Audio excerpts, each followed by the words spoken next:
तो दोस्तों स्वागत है आप सभी का मैथ वाले सर के नए वीडियो में। तो आज के वीडियो में हम सीखेंगे डिवीज़न ऑफ रूट की, जिसके अंदर हम सीखने वाले हैं क्वेश्चन के माध्यम से। जैसे कि जब आपको भाग देना होता है अंडर रूट वाली संख्याओं का, तो आप कैसे दोगे।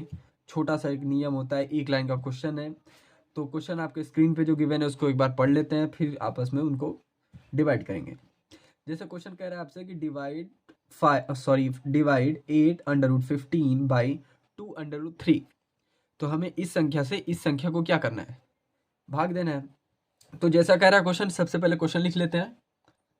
तो हमें ये क्या करना है, 815 को इससे डिवाइड करना है। तो यहाँ पे लिखेंगे √15, ये डिवाइड का साइन लगाया, 2√3। इतना तक तो आपको समझ में आ गया होगी कि क्या करना है, ठीक है। अब देखो यहाँ पे एक छोटी सी चीज़ समझने वाली है। देखो जैसे मैं रफ के माध्यम से बता देता हूँ। जैसे कि आपको 8 गिवन है, तो आप इसको क्या कर सकते हो, 4+4 लिख सकते हो, ठीक है। उसी प्रकार देखो समझने वाली चीज़ है यहाँ पे, ये डिवीजन वाले में ज़्यादातर गलतियाँ होती हैं, ठीक है। तो यहाँ पे समझो, जैसे 15 है तो मैं इसको लिख सकता हूँ 3 × 5 लिख सकता हूँ। ये भी वैल्यू क्या आएगी, 15 ही आएगी। तो इसी तरह से हम ब्रेक करेंगे, ठीक है। ब्रेक किया कैसे करेंगे तो वो भी देख लेते हैं एक बार। देखो डिवीजन का जो सिंपल मतलब होता है उसको हम क्या करते हैं, बटे भी लिखते हैं ना। तो ऊपर वाली संख्या को ऊपर और ये नीचे वाले को नीचे कर देंगे, यानी कि 8√15 अपॉन में 2√3। इतना तक तो समझ में आ रहा होगा। अब यहाँ पे देखो इस वाली संख्या को ऐसे ब्रेक करो कि ये √3 आना चाहिए, क्योंकि हमें पता है कि सेम सेम आपस में क्या होती है, कटती हैं। तो मैं 15 को लिख सकता हूँ 3 × 5, ठीक। तो इसको मैं लिख दूंगा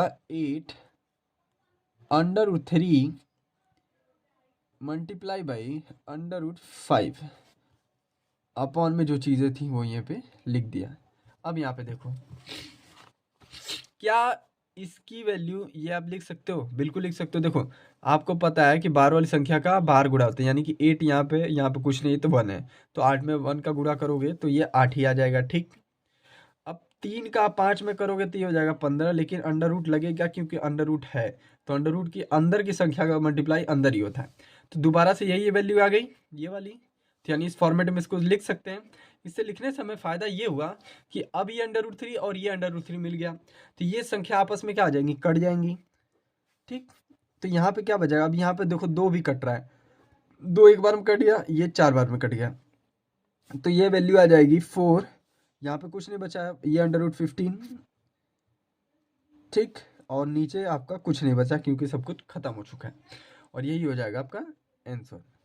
आई होप आपको समझ में आ रहा होगा कि डिवीजन कैसे करते हैं।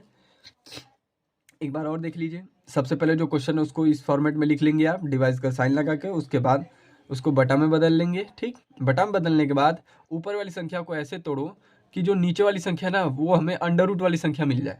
जैसे कि अगर मैं 3 × 5 करता हूँ तो 15 हो जाएगा अंडर रूट के अंदर।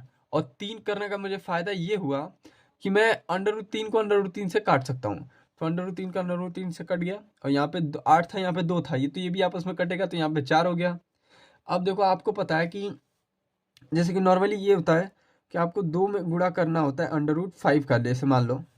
तो आप क्या करते हो, बाहर वाली संख्या से गुणा करते हो ना, तो यहाँ पे कुछ नहीं है तो 1 है, तो यहाँ पे 2 डायरेक्ट लिख देंगे और ये साइन हट जाता है और ये 5 आपस में अटैच हो जाता है। तो इसी प्रकार से ये भी आपका अटैच हो गया, ठीक।